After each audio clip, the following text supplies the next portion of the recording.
नमस्कार। प्रारंभ पर आप सभी का स्वागत है। मैं अवनीश। आज हमारे साथ फिर एक बड़ा पैनल है। बाबा रामदास जी हैं हमारे साथ, व्यालोक पाठक जी हैं और पुष्कर अवस्थी हैं। आप तीनों का बहुत-बहुत स्वागत है। नमस्कार। राम राम।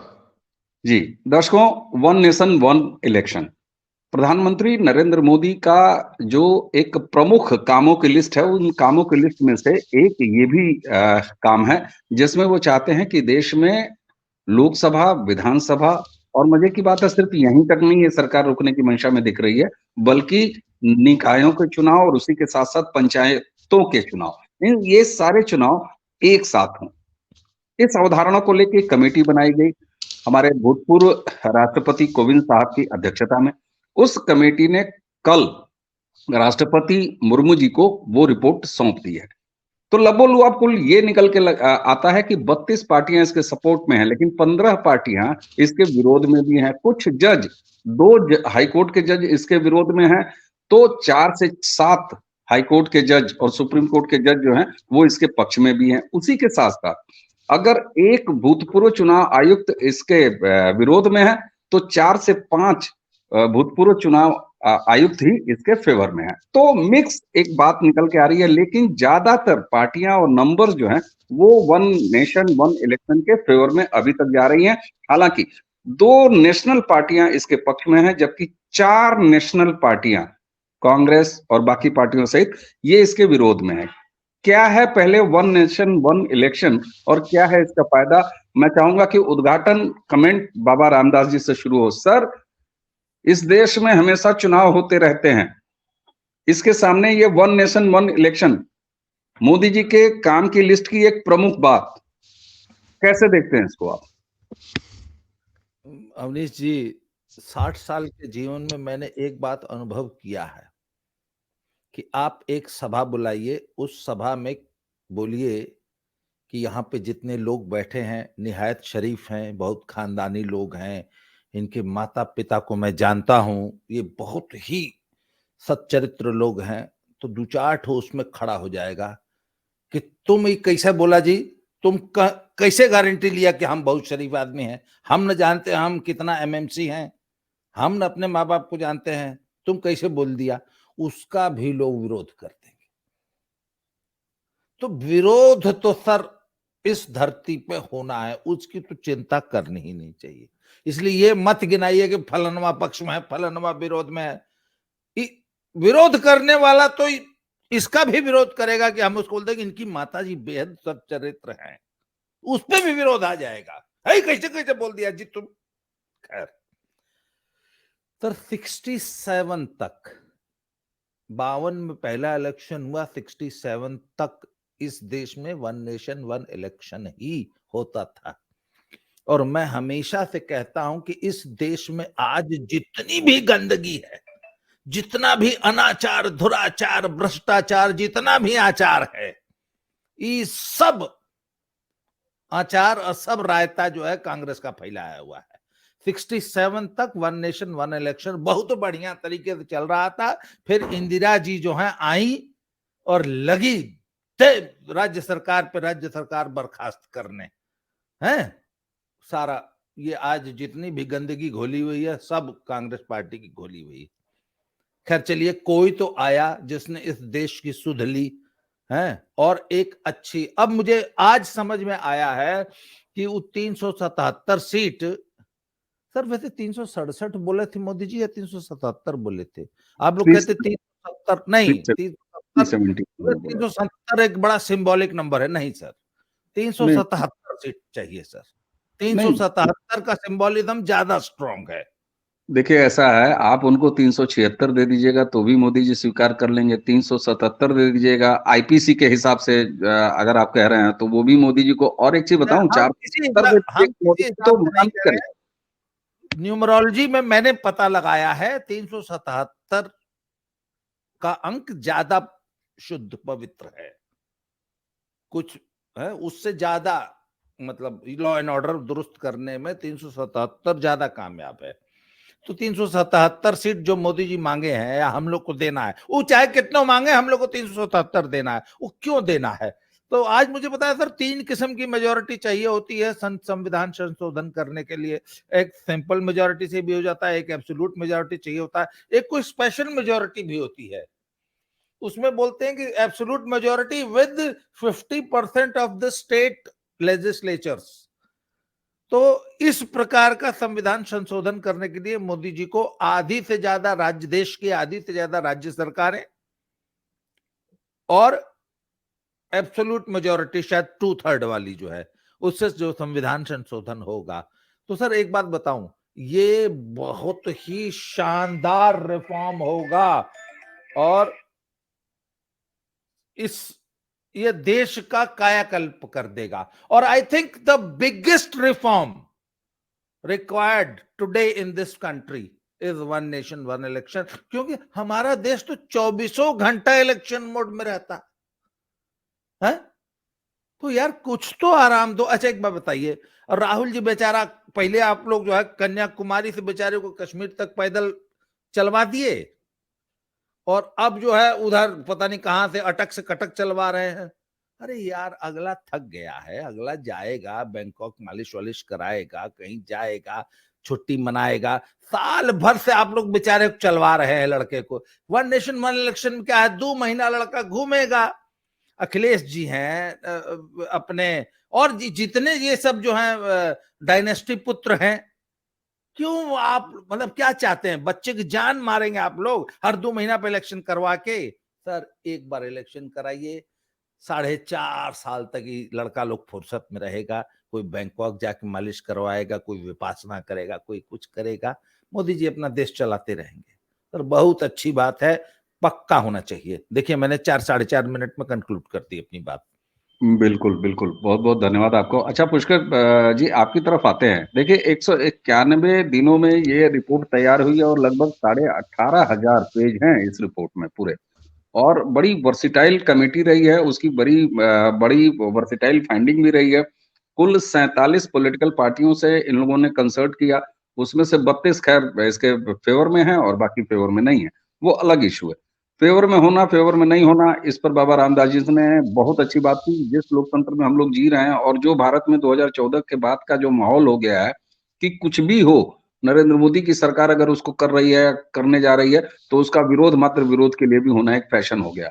अच्छा, पुष्कर दा आप ज़रा इतिहास में से निकल के जाइएगा, तो आज़ादी के बाद से चुनाव का जो इतिहास रहा है, उसको राष्ट्रपति शासन लगा-लगा के और प्रदेश की सरकारें भंग कर के ये स्थिति आज पैदा की गई है, जो बाबा रामदास जी ने कहा, और इसके लिए सबसे जिम्मेदार अगर है तो कांग्रेस। इसकी शुरुआत कहाँ से हुई और इसको कितना सही आप समझते हैं?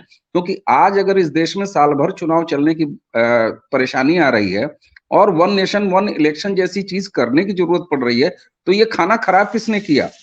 इसको कैसे देखते हैं आप? कितनी जिम्मेदार है कांग्रेस इस दुर्गति के लिए इलेक्शन की? देखिए वर्तमान में लोकतंत्र और शासन तंत्र में जितनी भी बुराइयां हैं, उसकी जड़ में तो आप हमेशा कांग्रेस को ही पाए। बाबा रामदास जी ने बिल्कुल ठीक कहा है कि 67 तक जो है हमारे यहाँ वन नेशन वन इलेक्शन ही हुआ करते थे। तब एक ही बड़ी पार्टी थी जो कि शासन कर रही थी, वो थी कांग्रेस।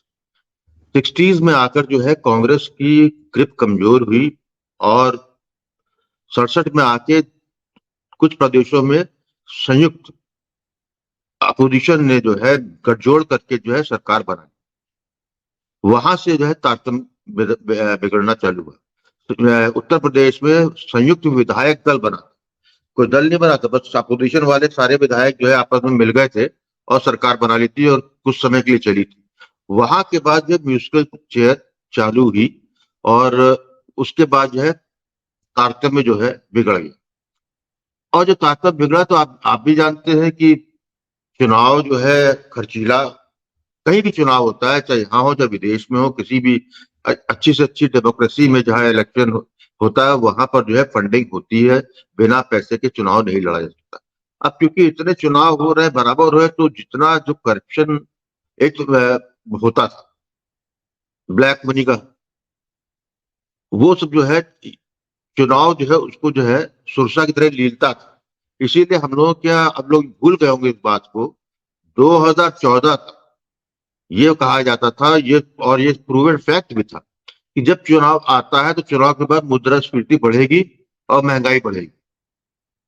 ये एक यूनिवर्सल फिनोमेना था कि चुनाव के रिजल्ट आने के बाद इर्रिस्पेक्टिव कोई पार्टी जीतती है कौन नहीं आ जीतती है, लेकिन मुद्रास्फीति और महंगाई दोनों के बढ़ना तय था। तो बढ़ती इसीलिए थी कि जब जिसने फंडिंग की है पार्टी को और किसी राजनीतिक दल को वो राजनीति में सफल होता है, तो निश्चित रूप से जिसने फंड किया होता है उसको उसमें से हिस्सा देना होता है, और उसी के परिणाम स्वरूप ये आपकी महंगाई होती है। यहाँ पे सबसे महत्वपूर्ण चीज बात ये भी है कि इसके अंदर जब आप और खोल के देखते हैं कि अब ये गठजोड़ का जमाना हो गया है। पहले सिंगल, जब तक कांग्रेस पार्टी पूरे पैन इंडिया में थी, उनकी सरकार बनती थी, उसके बाद जो है मिड 90s में जब बीजेपी ने जो है, जबकि प्रयोग एक बार 67 में जनता पार्टी के रूप में हो चुका था, लेकिन वो असफल प्रयोग था। गठजोड़ की जो है राजनीति करने के साथ साथ जिम्मेदार तरीके से शासन भी करना, तो ग्रुप बन गए। कोई पार्टी इतने 90 के दशक के बाद ऐसी सिंगल हैंडेडली नहीं रही पैन इंडिया कि वो अपने दम पर 200 सीट भी ले पाती। तो उसमें एक एनडीए बना और बाद में और एक यूपीए बना, जिसका जो है कांग्रेस लीड कर रही थी। आज की तारीख जब हम 2024 में आ रहे हैं, तो शहर शहर जो है बीजेपी ने वो स्थिति पाली है जो एक जमाने में 60 तक जो है कांग्रेस की थी। और ये 2024 आपको प्रूफ भी कर देगा कि बीजेपी ने कंप्लीटली रोल रिवर्सल कर दिया है इन 60 साल के अंदर जो है। एक पार्टी, एक छत्र राज उसका। लेकिन उसके बाद भी सबसे खास बात है, बीजेपी ने गठजोड़ को जारी रखा है। बीजेपी अपने एनडीए को बराबर जो है बढ़ाता जा रहा है। अब आपको समझ में आएगा कि जो हर प्रदेश में जो क्षेत्रीय दलों से ये कर रहे हैं, वो इसलिए कर रहे हैं कि उनको आधी कम से कम, मुझको जानकारी 10 राज्यों की थी कि जहां पर उनको मेजोरिटी चाहिए किसी परिवर्तन के लिए, लेकिन मैं आधी मान लेता तो वो जो है वहां पे कोई चांस लेना चाहते। और जहां तक लोकसभा में है 2/3 का है, लेकिन राज्यसभा में इनके पास 2/3 नहीं है, सिंपल मेजोरिटी है। तो मैं समझता है इनको 404 चाहिए होगा राज्यसभा और लोकसभा के ज्वाइंट सेशन बुला के कन्वर्ट करने। और अंतिम बार अपनी बात खत्म करते हुए कहूंगा कि ये जो है एजेंडा जिस तेजी से ये इनके मन का है मोदी जी के, और जिस 191 दिन में एक हाई पावर कमेटी ने बिल्कुल एक रिपोर्ट भी प्रस्तुत कर दी, और रिपोर्ट के साथ में महत्वपूर्ण बात यह है कि क्या क्या अमेंडमेंट करने पड़ेंगे, इसकी भी सिफारिश की उन्होंने। नहीं, रिपोर्ट में ये रहना ही था, रिपोर्ट में तो ये रहेगा। आखिर कमेटी बनी इसीलिए थी कि वो सिफारिशें करे। तो आप जो ये कह रहे हैं कि अब ये सही समय है, और एक बात आपने कही ना कि वन पार्टी सिस्टम, तो कांग्रेस की जगह इस समय बीजेपी को कर लिया है। ठीक है, हाँ बताइए बोलिए।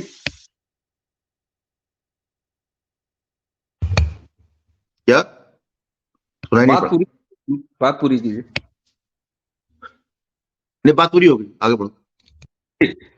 तो ये आपने जब ये कहा पुष्कर दा कि कांग्रेस की जगह जो है बीजेपी ने खुद को कर लिया है और वन पार्टी सिस्टम की तरह बिहेव कर रही है, तो ये तो खैर देखने वाली बात होगी। और कितनी सीट लानी है कितनी नहीं लानी है ये तो 2024 के चुनाव में होगा।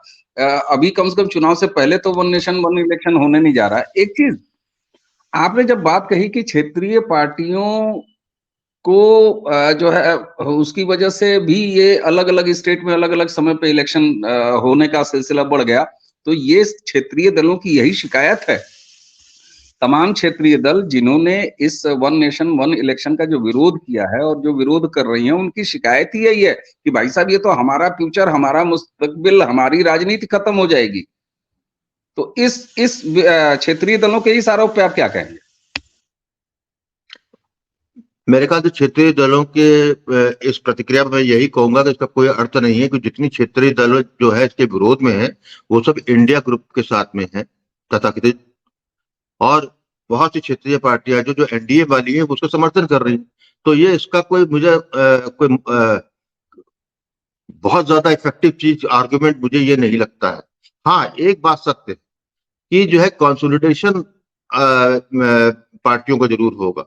इसके अंदर जो आपको वो क्षेत्रीय पार्टी जो क्षेत्रवाद की, उनको या तो अपना एक्सपैंड करना पड़ेगा, या जो जातिगत आधारित पार्टियां हैं उनको एक्सपेंड करना पड़ेगा। यदि आप एक ही कोने में रह जाए तो वन नेशन वन इलेक्शन के उसमें जो है आप कहीं भी नहीं रहेंगे।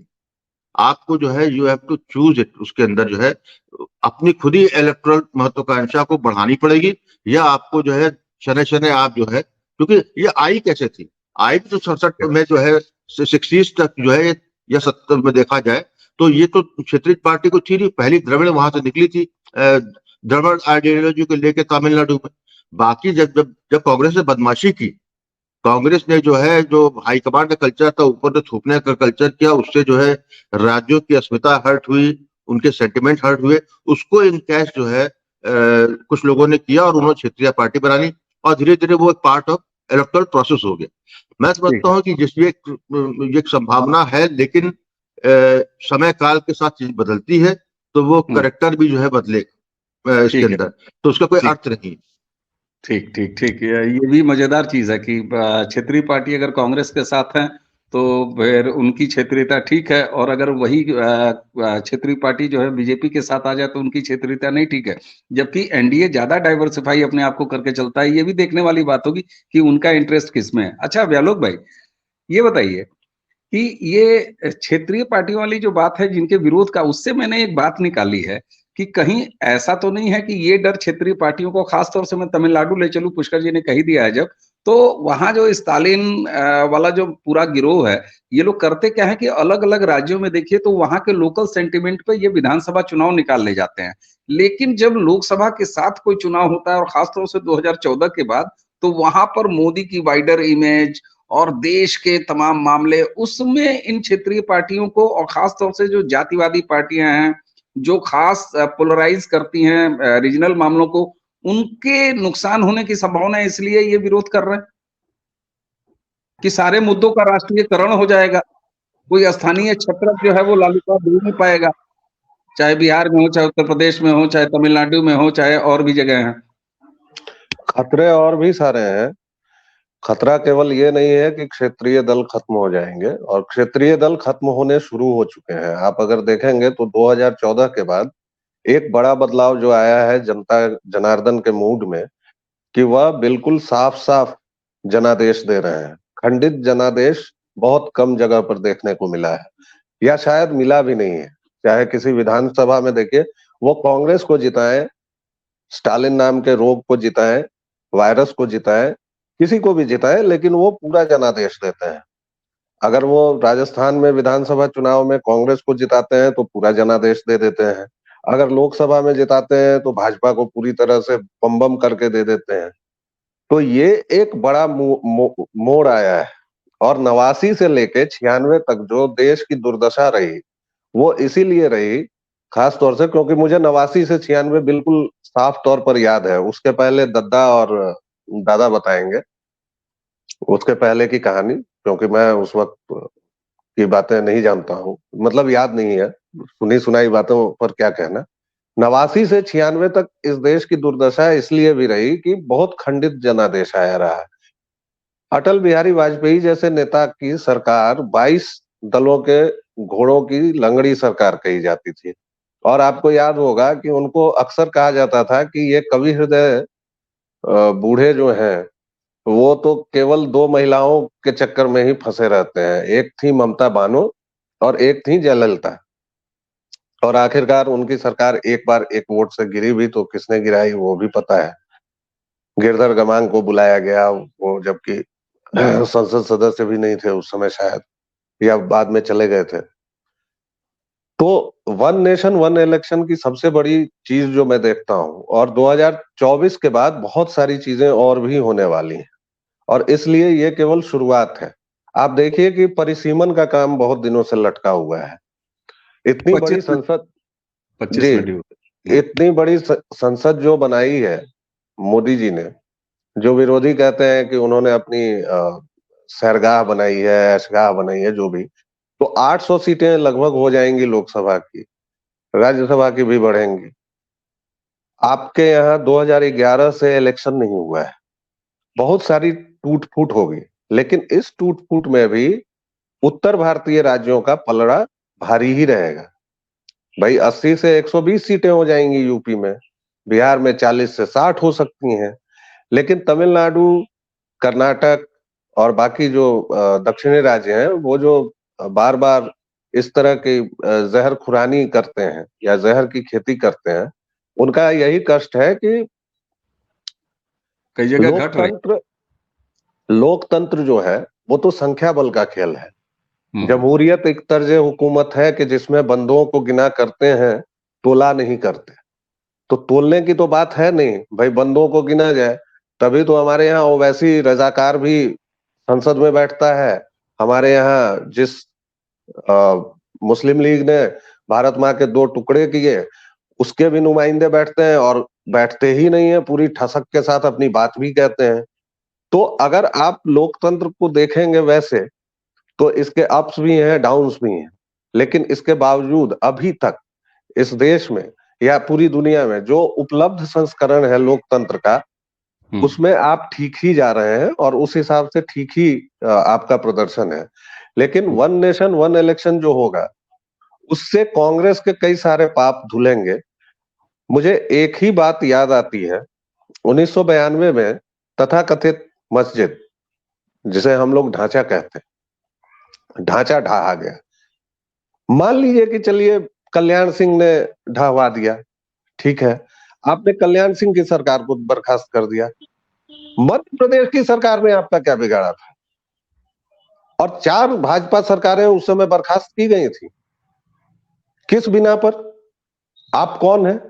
और जो व्यक्ति तानाशाह है, फांसीवादी है, जो व्यक्ति पूरे देश के लोकतंत्र को लील जाने पर आमादा है, नरेंद्र भाई दामोदर दास मोदी, इस व्यक्ति ने 10 वर्षों में एक भी राज्य सरकार बर्खास्त नहीं की है, जबकि केरल की सरकार को बर्खास्त हो जाना चाहिए था। इनके जो हार्डकोर वोटर्स हैं, उनका सबसे बड़ा इनसे जो कष्ट है या इनकी जो आलोचना है वह ये कि अब तक इन्होंने पश्चिम बंगाल के बदनुमा दाग को रहने क्यों दिया है? ममता बानो को कब का विदा हो जाना चाहिए था, और भी कई सरकारें विदा हो जानी चाहिए थी। तो ये कैसा फांसीवाद है, ये कैसा लोकतंत्र है? लेकिन वन नेशन वन इलेक्शन मेरी समझ से इसलिए जरूरी है कि इससे कांग्रेस ने जो 60 वर्षों में रायता फैलाया है, गंध मचाई है, और कांग्रेस के पाप इतने हैं, इस देश की किसी समस्या के जड़ में जाइए और वहां आपको कांग्रेस मिलेगी, केवल कांग्रेस मिलेगी। और हम हिंदू हैं, हम मतदाता हैं जो भूल जाते हैं। अभी मुझे एक चीज विषयेतर मैं बता देता हूं कि चाचा नेहरू ने थोरियम भी बेच दिया था चीन को। मतलब उनके बाबूजी का था थोरियम, करोड़ों का, और बम बनाने के लिए बेच दिया भाई साहब ने। ये कितने लोगों को पता है? तो इस देश के किसी भी दुर्भाग्य के पीछे आप अगर देखेंगे तो चचा लहरू होंगे, और उनका पूरा खानदान है अभी तक, विषधर राहुल तक। That's it. ठीक बात। और यहीं पर देश का जो चुनावी गणित जो बिगड़ी हुई है कि साल भर 365 दिन में 366, 67, 68 दिन जो है इलेक्शन का माहौल रहता है भारत में। तो ये एक जो परेशानी पैदा हुई है देश के सामने, और जिसका अब सॉल्यूशन खोजा जा रहा है, तो इसके पीछे भी निश्चित रूप से कांग्रेस के ही कर्म रहे हैं। अच्छा, आपने परसीमन वाली बात कही। नई जो संसद बनी है, इसमें लगभग दोनों हाउसों को मिला लिया जाए तो 950 से ज्यादा सदस्यों के बैठने की है। 25 में परसीमन ड्यू है। उसमें भी कई सारे ऐसे राज्य हैं जिनका की फायदा होने वाला है नंबर्स में, यानी उनके सांसद बढ़ जाएंगे। बहुत से ऐसे राज्य हैं जहां पे सांसद कम हो जाएंगे। तो ये भी एक राज्यों की अलग अलग परेशानियां, तमिलनाडु उनमें से एक है। अच्छा बाबा जी, वन नेशन वन इलेक्शन करा लीजिएगा। मान लीजिए यूपी, चलिए कोई प्रदेश ले लेते हैं, यूपी ही ले लेते हैं। उत्तर प्रदेश विधानसभा और उत्तर प्रदेश लोकसभा के चुनाव एक साथ हो गए। मान लीजिए साल 2050 में, 25 में, हम कहते हैं उदाहरण के लिए, साल 2025 में एक साथ हो गए चुनाव दोनों जगह। अब केंद्र की सरकार 5 साल चल रही है, और उत्तर प्रदेश में अगर मान लीजिए एक तो त्रिशंकु आ गया मामला, तब क्या होगा? दूसरा, किसी प्रदेश की सरकार अगर बीच में 5 साल के पहले गिर गई, तो फिर कैसे, क्या परमानेंट इंतजाम होगा? क्या एक बार वन नेशन वन इलेक्शन करा लेने के बाद अगर इस तरह के अलग-अलग स्थितियां पैदा होती रही, कहीं सरकार त्रिशंकु हो गई, कहीं सरकार पहले गिर गई स्टेट की, तो एक समय के बाद फिर आपके सामने यही समस्या सुरसा की तरह मुंह बाए खड़ी रहेगी कि अरे अब तो फिर जो है हर प्रदेश में अलग चुनाव और देश में अलग चुनाव हो रहा है, अब फिर वन नेशन वन इलेक्शन करो। तो क्या अगले 30-40 साल के बाद फिर एक ऐसी समस्या नहीं पैदा हो जाएगी? इसका क्या इलाज है? उसका उसका उपाय बहुत अच्छा, हालांकि उसका रिपोर्ट है, मैं बाद में बहुत बताऊंगा, मैं पहले चाहूंगा कि आप अपनी राय दें, उसके बाद मैं बताऊंगा कि रिपोर्ट में क्या सिफारिश की गई है।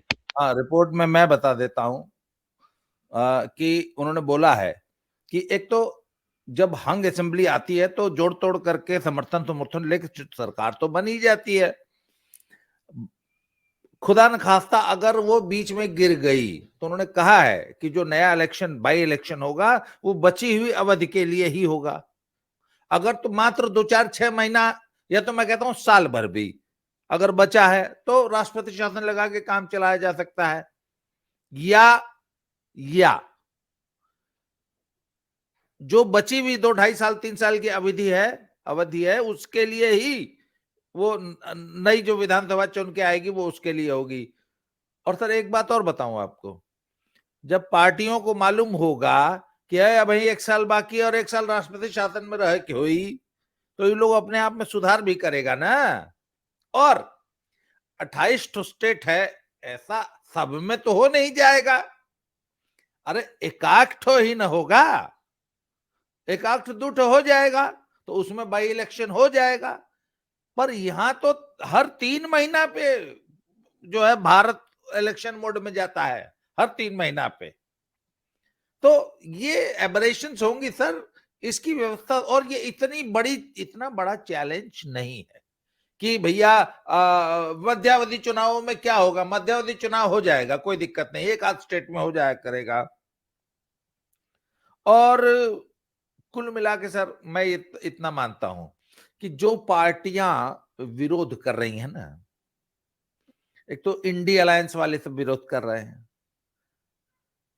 भाई भाजपा जब जब लोकसभा में प्रचंड बहुमत से जीती है तो पब्लिक ने, वोटर इतना चालाक है कि 4 महीने बाद विधानसभा होता है, 10%, 12%, 14%, 20% नीचे लिया देता है। उड़ीसा में चुनाव हुआ था, सीधे था, ऊपर मोदी, नीचे नवीन बाबू। हुआ कि नहीं हुआ? इससे पहले कई बार ऐसा हुआ है सर। एक बार मुझे याद है, बंगाल में ये बंगाल में हुआ, एक बार मुझे याद है यूपी में हुआ था, शायद वीपी सिंह थे, कौन था मुझे याद नहीं आ रहा। तो ऐसा सरेआम हमारे यहाँ तो नारा लगता था गांव में, ऊपर फलनवा नीचे मुलायम। सर दर्शक बोल रहा हूँ, वोटर बहुत चालाक है। तो ये जो तर्क दे रहे हैं ना सर, ये वो लोग हैं जो वोटर को CHSO4 तत्व वाला, मतलब वोटर कंफ्यूज हो जाएगा। सर वोटर बहुत चालाक है, वोटर जानता है कि किस चुनाव में किसको वोट देना है। और प्रधानी के चुनाव में किसी का चलता है, बड़े बड़े वो अभी बता रहे हैं, पता नहीं कौन, हाँ ये नायब सिंह सैनी की पत्नी जो है प्रधानी लड़ी है, शायद 4थे या 5वें नंबर पे आई है, ऐसा बताया गया है, मुझे पता नहीं अब है। आप बताइए। तो मैंने कहा इसका मतलब दारू और साड़ी ओड़ी नहीं बांटी भाई नायब सिंह सैनी की पत्नी, नहीं तो प्रधानी में तो सर सरेआम इस चलता है। तो दर्शक सर, सॉरी बार बार दर्शक कहा निकला, यूट्यूब चैनल दिमाग में घुस गया है अब हम लोग पक्का यूट्यूबर हो गए अब। तो सर वोटर जो है ना बहुत चालाक है, वोटर को कम मत आंकिए, वोटर को बेवकूफ मत डिक्लेयर कीजिए, वो बहुत चालाक है, वो दे देगा वोट। ठीक ठीक आप 3-4 चुनाव कराएंगे, वो चारों चुनाव में जानता है किसको वोट देना है। ठीक बात। अच्छा, उसमें जो ये रिपोर्ट अभी सौंपी गई है, इसमें 2 शब्दों की परिभाषा तय की गई है, एक मध्यावधि चुनाव यानी मिड टर्म इलेक्शन, और एक प्रॉपर इलेक्शन यानी फुल फ्लेज आम चुनाव, जनरल इलेक्शन। इन दोनों में यही कहा गया है, आपने जो बात कही कि अगर मान लीजिए कि 2 साल के बाद कोई राज्य सरकार वो गिर जाती है, तो 3 साल के लिए चुनाव हो जाएंगे। और दूसरी चीज कि बहुत ज्यादा अगर अब इसके डिटेल अभी आएंगे कि 6 महीने 8 महीने में क्या है ये भी देखने की बात है। अच्छा, आपकी एक उड़ीसा वाले उदाहरण से और राज्यों में कैसे किसको वोट देती है जनता और जो सेंट्रल इलेक्शन है उसमें कैसे देती है, उसी से अगर एक मैं दूसरी बात निकालूं और पुष्कर जी आपके पास आऊं, तो मान लीजिए कि किसी आम चुनाव में 3-4 राज्यों में अलग-अलग सरकारें हैं और उसके प्रति मान लीजिए गैर भाजपा सरकारें हैं, मैं ले लेता हूँ, उड़ीसा ही ले लेता हूँ। वहां पर बीजू जनता दल है। अब उसका ग्राफ बहुत ज्यादा भारी है और लोकसभा और विधानसभा के चुनाव दोनों एक साथ हैं। ठीक है, मतदाता जानता है कि किसको उसको लोकसभा में देना है, किसको उसको विधानसभा में जो देना है। लेकिन राज्य सरकार की कोई लोकप्रियता क्या केंद्र सरकार के वोटर यानी सांसद जी के चुनाव पर भारी पड़ सकती है? कोई नफा नुकसान हो सकता है एक दूसरे को? क्या हमेशा फायदा ही होगा सांसद जी का कि कभी नुकसान भी हो सकता है? मान लीजिए तमिलनाडु में स्टालिन की पार्टी से कोई विधायक जी लड़ रहे हों और उसी वो पोलिंग बूथ पे उसी ईवीएम के बगल में जो है ईवीएम रखा हो जहां सांसद लड़ रहे हो मोदी जी के, तो स्टालिन वाले हमेशा लाभ ही पहुंचाएंगे सांसद जी को, कभी नुकसान भी कर सकते हैं। देखिए, भारत की जो वोटर है उसने 90 का दशक और 2000 के दशक में देखा है और उसने जो है ये प्रयोग किया है जहां पर उन्होंने जो है विखंडित जनादेश दिया है। वो उस 20 साल ने जो है मैंने देखा है कि भारत की जनता को बहुत ज्यादा समझदार कर दिया। उनको बहुत क्लियरिटी है इस बात को लेकर किसके लिए चुनाव हो रहा है, किसके लिए हो रहा है और कौन है। मैं समझता हूँ जितने भी आज का नहीं पहले भी हमेशा रहा है, 30-40 साल का मेरा अनुभव रहा है कि जनता जब विधानसभा पे जो है राज्य के मतदान करती है उससे और जब केंद्र के लिए शासक के लिए करती है उस वक्त उसकी प्रायोरिटीज खुद वोटर की अलग होती है और वो जो है कभी गलती नहीं करता बटन दबाने। तो मैं नहीं समझता कि किसी को इसमें लाभ या नुकसान कैसी की बात। एब्रीवेशन होना अलग बात है, लेकिन थंब रूल यही कहता है कि भारतीय लोकतंत्र ने भारत के लोग जो वोटर है उसको इतना सशक्त कर दिया है या इतना समझदार कर दिया या उसको इतनी रियल पॉलिटिक्स समझ में आ गई है कि उसको चुनाव अपने दृष्टिकोण से करता है। उसको केंद्र में जिस चाहिए वहां वो देगा, यहाँ या देगा। और क्योंकि अभी तक कहीं गड़बड़ाया नहीं मामला, यदि होता जैसा आप लोग बात कर रहे हैं बीजू पटनायक की बीजेडी की बात कर रहे हैं, लगातार जीत रही और इस बार बहुत तगड़ी जीती जबकि आपको केंद्र और वहीं पे जब केंद्र का हुआ जी बंगाल में गड़बड़ाया नहीं, उसी बंगाल में गड़बड़ाया, बिल्कुल निश्चित रूप से गड़बड़ाया है। पहलवान जी उसी की बात कर रहे थे, मेरी बात वहीं से शुरू हुई। हाँ बिल्कुल सही कह रहे हैं। तो इसके मतलब जनता जो है बड़ी जागरूक है, वोटर जानता है जब उसका जो है, तो इसलिए जो एक दिन भी आप कराएंगे तो उसका जहां दबना होगा वहीं उंगली दबेगी, गलती से उंगली नहीं दबेगी। और बहुत सही बात कहा बाबा रामदास ने कि इसका तो आपको सामने दिखता है, आपके लोकल बॉडी के चुनाव होता है, पंचायत पे जो चुनाव होता है वो बिल्कुल और बहुत रिफाइंड हो जाता है। सभासद का चुनाव मोहल्ले का चुनाव होता है, उसमें ना पार्टी देखता ना कोई देखता उसके अंदर यूजली। तो इसलिए जो मैं जब समझता कि वो बात नहीं है, लेकिन इस पूरी चीज में एक चीज तो बहुत स्पष्ट लग रही है अवनीश कि जो घोषणा पत्र अब जो है आज के बाद से जो है और महत्वपूर्ण हो जाएगा। जिस तरीके से बीजेपी ने अपनी घोषणा पत्र में जो लिखा उसको किया, और जबकि दूसरी पार्टियां जो है घोषणा पत्र एक जो है एक उनको खुद भी याद नहीं होगा कि वो उस घोषणा पत्र में क्या डाले हैं, क्योंकि इतना हाँ। तो ये जो घोषणा पत्र है इस बार को जो आएगा उसमें वन नेशन वन इलेक्शन 100% होगा। दूसरा पहले ही रहा है। नहीं बात दूसरी बात यह है कि 2024 में इसको मैं रेफरेंडम मानूंगा। इस पे जैसे रेफरेंडम की बात होती है ना, तो मोदी जी जो है देखिएगा इस चुनाव में वह अपने जब चुनावी रैली चालू करेंगे तो एक तरीके से इस पर रेफरेंडम मांगेंगे और ये रेफरेंडम उनको मिलेगा क्योंकि इसके अंदर इसका डायनेमिक्स बहुत विशाल है। जैसे कि उन्होंने यही किया है कि 5 साल का बंधन बांधा, उन्होंने ये भी कर दिया है कि 82 में अमेंडमेंट की बात कर दी उन्होंने कि जो टर्म जो है स्टेट इलेक्शन, हम लोग यही सोचते थे कि कैसे होगा 6 महीना कर देंगे। उसमें कर दिया कि लोकसभा की जो अवधि होगी, काल अवधि होगी, उससे स्टेट असेंबली की काल अवधि जोड़ दे रहे हैं। यदि लोकसभा खत्म होती है तो ऑटोमेटिकली स्टेट के में खत्म हो जाएगी या एक्सटेंड हो जाएगी, ये कर दिया ऑटोमेटिक। दूसरा चीज उन्होंने वन इलेक्टोरल कर दिया।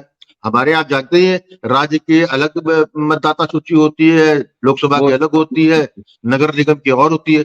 अब एक इलेक्टोरल कर देंगे और एक आईडी कर देंगे, तो ये जो आपका जो आ रहा है, शाह जी का बड़ा खास है जिसमें काम कर रहे हैं, NRC, national register of citizen, तो बेसिकली ये एनआरसी का ही एक डेटा है, ये सब इंटरमिंगल्ड है। तो ये एक्चुअली में भारत की जो, जब मोदी जी ने कहा था कि चाल बदल जाएगी और अगले 1000 साल के लिए, तो निश्चित रूप से यदि इस तरीके से पुख्ता चीजें होंगी तो इसके परिणाम तो बड़े दूरगामी आएंगे।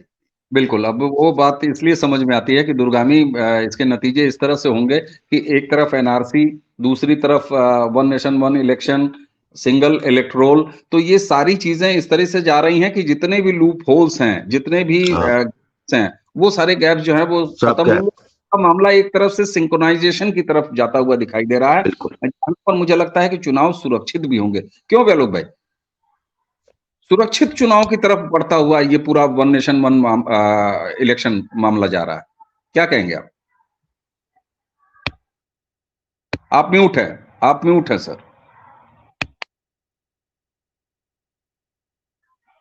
सॉरी। देश सुरक्षित हो रहा है और विरोधियों की सबसे बड़ी दिक्कत यही है। अवैध रोहिंग्या नहीं रह पाएंगे, बांग्लादेशी नहीं रह पाएंगे। और 2 दिन से जिस तरह कंजर केजरीवाल लगातार पाकिस्तान के प्रताड़ित हिंदुओं को, बौद्धों को, सिखों को पाकिस्तानी पाकिस्तानी कहकर गाली दे रहा है, और जिस तरह उसने नीचता की और साइकोपैथ होने की सारी हदें लांघ दी हैं, ये सारी चीजें इससे खत्म हो जाएंगी। लेकिन इससे महत्वपूर्ण बात यह है कि विरोधी आरोप लगाते हैं कि मोदी जी वह हमेशा इलेक्शन मोड में रहते हैं। भाई मेरे, तुम साल में अगर 300 दिन इलेक्शन करवाओगे तो वो अगला क्या करेगा? वो तो इलेक्शन मोड में ही रहेगा ना, उसको तो जीतना है। आप साल में 30 दिन कर दो इलेक्शन मोड, वो आदमी 30 दिन इलेक्शन मोड में रहेगा और बाकी दिन काम करेगा। वो तो अभी इलेक्शन मोड में रहते हुए इतना सारा काम कर दे रहा है, और ये जिनके पास आंखें हैं उनको दिख सकता है, चाहे वो इंफ्रास्ट्रक्चर हो, चाहे वो आपकी सैन्य शक्ति हो, चाहे विदेशी मामले हो, चाहे जो भी हो, आप किसी भी जगह उठाइए। हाँ, कुछ शिकायतें हैं, कुछ आलोचनाएं हैं, वो हम लोग अपना देख लेंगे, हमारे घर की बात है और वो होती है, कोई भी परफेक्ट नहीं होता है। लेकिन जहां तक ये विरोधियों की बात है, उनके साथ सबसे बड़ी दिक्कत ये है कि अब जैसे देखिए, बिहार में पिछले इलेक्शन में क्या हुआ, जनता ने बम के 40 में से 39 सीटें दे दी मोदी जी को, और उसके बाद विधानसभा में सबसे बड़ा दल किसको बना दिया? घोषित अपराधी, चारा चोर के सुपुत्र, 8वीं फेल तेजस्वी यादव की पार्टी को। तो ये जो गणित है ना, ये चलता रहे, ये क्षेत्रीय दलों की और पारिवारिक पार्टियों की ये सबसे बड़ी दलील भी है, सबसे बड़ा तर्क भी है और सबसे बड़ी मजबूरी भी है जी। तो एक तरफ जहां हम लोग ये कह रहे हैं कि मतदाता बहुत चालाक हो गया है, उसको बहुत ज्ञान हो गया है, वो जानता है कि एक ही बूथ पर जाके लोकसभा में किसको वोट करना है, विधानसभा में किसको वोट करना है, तो इसमें क्या ये अभी भी जारी नहीं रहेगा बिहार वाला जो एग्जाम्पल आप दे रहे हैं कि रातों रात जो है वन नेशन वन इलेक्शन होने से ये बदल जाएगा और पूरा जो है बिहार जो है एकदम सुधर जाएगा और किसी चारा चोर को नहीं देगा और एक ही तरफ जाएगा? क्या नहीं नहीं नहीं बदलेगा। मैंने ये कभी नहीं कहा, ये दद्दा और दादा ने कहा है कि मतदाता बहुत चालाक हैं, बहुत समझदार हैं। मतदाता चालाक हैं, समझदार होते तो बिहार में 30 साल से अलट पलट नहीं करते रहते। कम से कम बिहार के बारे में तो मैं ये खुले तौर पर कहता हूं कि यहाँ का मतदाता जितना गुड़ गोबर है, वैसी मिसाल केवल बंगाल में देखने को मिल सकती है। हाँ, जो खुद ब खुद अपने इसको लेकर चलती है, या फिर केरल में देखने को मिल सकती है, इसके अलावा कहीं नहीं मिलती है। ठीक बात है, बिहार एक है। हाँ, तो इसलिए वहां की चिंता करनी जरूरी है। अच्छा बाबा जी, एक चीज बताइए, यही बिहार वाला ब्यालोक भाई का एग्जाम्पल लेके मैं आपके पास आता हूँ। कुछ ऐसे प्रदेश भी हैं जो अपने विधानसभा में रोटी पलटते हैं हर 5 साल के बाद। ऐसा ट्रेंड देखा गया है। ये ट्रेंड कभी उत्तराखंड का भी हुआ करता था, वहां बदलाव हुआ है। हिमाचल में ये ट्रेंड देखा जाता है, कभी फिसलता है, कभी फिर वापस आ जाता है। राजस्थान तो कुख्यात है, विख्यात है हर 5 साल बाद रोटी पलट देने की। तो ऐसे राज्यों में कोई फर्क पड़ेगा क्या? देख, एक बात बताऊं, पर ये ट्रेंड अब चेंज हो रहा है। देखिए, जब कांग्रेस का कब्जा था पूरे सिस्टम पे, तो विपक्ष की जो सरकारें बनती थी वो कमजोर हुआ करती थी। जैसे अटल जी की सरकार है, कमजोर थी ना, 22 घोड़ों की लंगड़ी सरकार थी। पर जब से बीजेपी ने सशक्त सरकारें देना शुरू किया, और जब इलेक्टोरेट को यह लगा कि नहीं यार, ये पार्टी अच्छा काम कर रही है, तो एक बात बताऊं, इस बार हिमाचल में सरकार रिपीट होते होते रह गई है, कुछ बहुत सारे कारणों से। और एक बात बताऊं, हरियाणा भी तो रोटी पलटता था, लगातार तीसरी बार बनाने जा रहा है।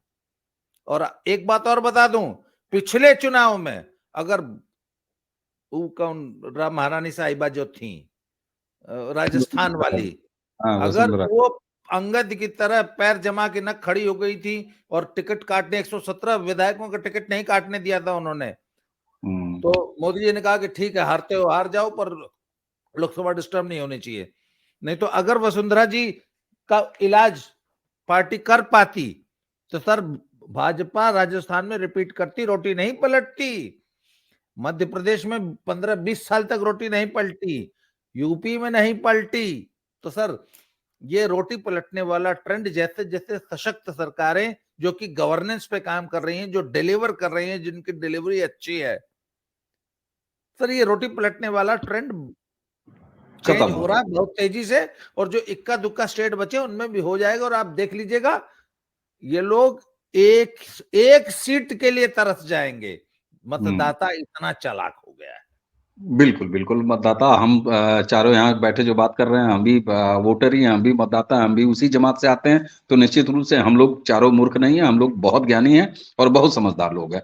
अच्छा पुष्कर दा, अंतिम टिप्पणी के लिए मैं आपके पास आना चाहूंगा। इस पूरी चर्चा का समापन आप एक वन नेशन वन इलेक्शन देश के ज्यादा फायदे में है या भारतीय जनता पार्टी के ज्यादा फायदे में है, या दोनों को बराबर फायदा हो रहा है?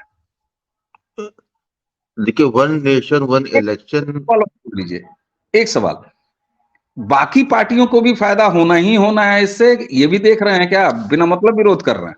ये तीनों चीजें एक साथ समापन कर दीजिए चर्चा का। देखिए, वन नेशन वन इलेक्शन जो है भारत के लोकतंत्र की मूलभूत संरचना में एक मूलभूत परिवर्तन की बात है। भारतीय जनता पार्टी आज है, कल खत्म हो जाएगी। कांग्रेस आज कमजोर है, यदि उसके लायक लोग आएंगे तो बढ़ जाएगी। तो मैं सोचता हूँ कोई भी पार्टी जो है भारत और भारत के लोकतंत्र से बड़ा तो हो ही नहीं सकता। भारत आज बीजेपी हम इसलिए कह रहे हैं कि सशक्त है और पूरे करे, क्योंकि जो है मोदी जी ने जो है डिलीवरी क्या होती है, डिलीवरेंस क्या होती है, या अपने वादे घोषणा पत्र में किए हुए वादे को कैसे पूरा किया जाता है, उसको उन्होंने मिसाल रखी। इससे पहले हम लोगों ने यह अनुभव ही नहीं किया। हम जो है हम लोग जो एंटी इनकम्बेंसी की बात करते हैं, हम लोग मोदी जी पहले और एकमात्र नेता, एक ऐसे शासक आए जिन्होंने एंटी इनकम्बेंसी के प्रो इनकम्बेंसी में पलट दिया। तो जैसे जैसे हम लोगों की अपेक्षाएं बढ़ती जाएगी, वैसे वैसे जो है राजनीतिक दलों को भी अपना चिंतन और डिलीवरी सिस्टम बढ़ाना पड़ेगा।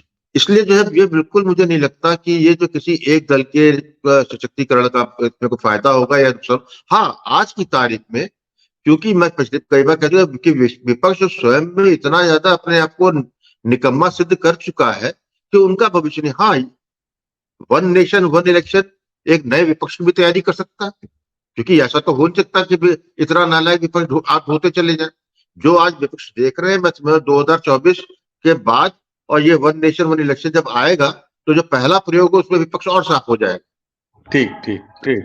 उसके ये बाद बड़ी मैं समझता हूँ कि एक नया विपक्ष भी इससे निकलेगा, बिल्कुल निकलेगा।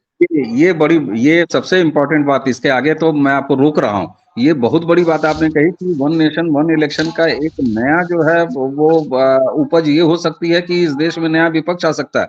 बाबा जी आपने उंगली दिखाई, मैं चाहूंगा कि इस चर्चा का समापन आप ही करें। नमस्ते प्रणाम भी इस वीडियो को समाप्त करने का आप ही करें अपने अंतिम टिप्पणी के साथ।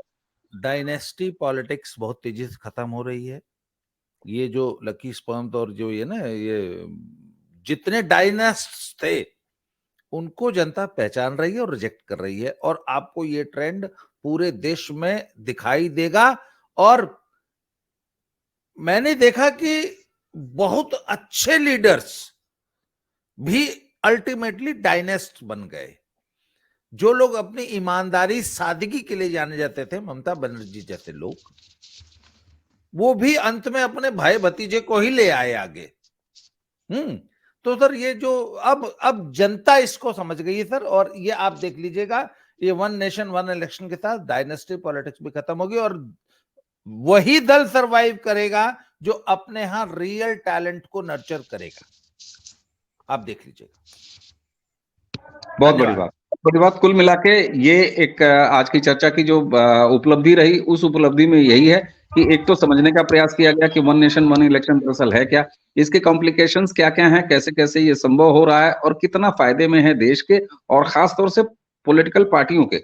और बाबा जी आपने जो बात कही कि इस देश में कुछ भी करा लीजिए, लोकतंत्र के जिस मॉडल में हम हैं, विरोध तो कहीं ना कहीं से आ जाएगा, और विरोध तो मर्यादा पुरुषोत्तम भगवान राम के समय से भी हुआ, धोबी जी को सब लोग याद करते हैं। तो ये सब चलता रहेगा, लेकिन देखना है कि जितनी तत्परता से कोविंद साहब की टीम ने रिपोर्ट सौंपी है।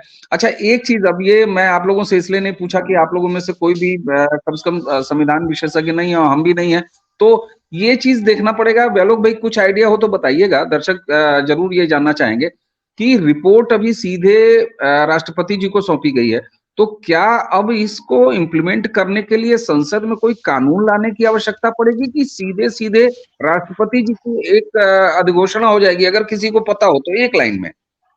नहीं, इसको आपको संसद के थ्रू तो लाना ही पड़ेगा ना। ठीक ठीक ठीक ठीक। नॉट ओनली दैट संविधान संशोधन करना पड़ेगा, नए कानून बनाने पड़ेंगे। Okay okay. और वो संविधान संशोधन में वो स्पेशल मेजोरिटी वाला जिक्र है कि 2/3 majority with 50% state legislatures supporting it. वो इसमें इसका तरीका ये है कि राष्ट्रपति जी को कमेटी दे दी गई, राष्ट्रपति उस पर जो है फिर संस्तुति जो है करके प्रधानमंत्री को भेजेंगे, जो अपने कैबिनेट में रखेंगे, और कैबिनेट फिर उसके बाद उसको संसद में रखेगा। फिर कैबिनेट के बाद जो संसदीय पार्लियामेंट्री आपका जो मंत्री है उसको देगी अपने उसके साथ, या हो सकता है एक कमेटी और ही बना दे कैबिनेट या कोहेसिव ग्रुप की, कि जो रिकमेंडेशन की सारी रिकमेंडेशन मानी जाएगी कि नहीं मानी जाएगी, क्या व्यवहारिकता है क्या नहीं व्यवहारिकता है, ये भी देखना पड़ेगा। तो मैं सोचता हूँ कि आएगा थ्रू पार्लियामेंट्री है, संसद से आएगा।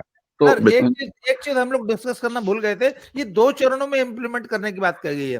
प्रथम चरण में लोकसभा विधानसभा एक साथ होगी, न्याय पंचायत और लोकल बॉडीज हो जाएगी, और अगले इलेक्शन में फिर चारों एक साथ हो जाएगा। बिल्कुल। इसको भी 2 पार्ट में किया है, पहले करेंगे लोकसभा विधानसभा, उसके 100 दिन के बाद ये प्रक्रिया शुरू करेंगे निकाय और पंचायत वाली, और ये जब हो जाएगा 2 अलग अलग टर्म में, तो उसके बाद जो अगला टर्म आएगा उसमें practically 100% one nation one election हो जाएगा, पंचायत से लेके और लोकसभा तक। यही है, मुझे लगा था कि ये अंतिम सवाल जरूर हमको इंक्लूड कर लेना चाहिए था, इसलिए मैंने पूछ लिया कि भाई राष्ट्रपति के पास ऐसा तो है नहीं। इसका कुल मिला के मतलब ये है कि संसद बैठेगी, वहां से ये चीजें आएंगी, तो ये होने वाला है 2024 की नई लोकसभा द्वारा, ये निश्चित हो गया। तो इलेक्शन से पहले ऐसा कुछ नहीं होने वाला है। तो ये एक प्रक्रिया थी। दर्शकों, हमें उम्मीद है कि आज वन नेशन वन इलेक्शन जैसे महत्वपूर्ण मुद्दे पर हमारी ये बैठ थी और इससे निकली बातचीत आप तक पहुंची होगी, और जिसका आप लाभ उठाएंगे। अपने मत अपनी राय भी वीडियो के नीचे कमेंट में जरूर दिया कीजिए। इसी के साथ हमें बाबा रामदास जी, व्यालोक पाठक जी और पुष्कर जी, हम सभी को आज्ञा दीजिए।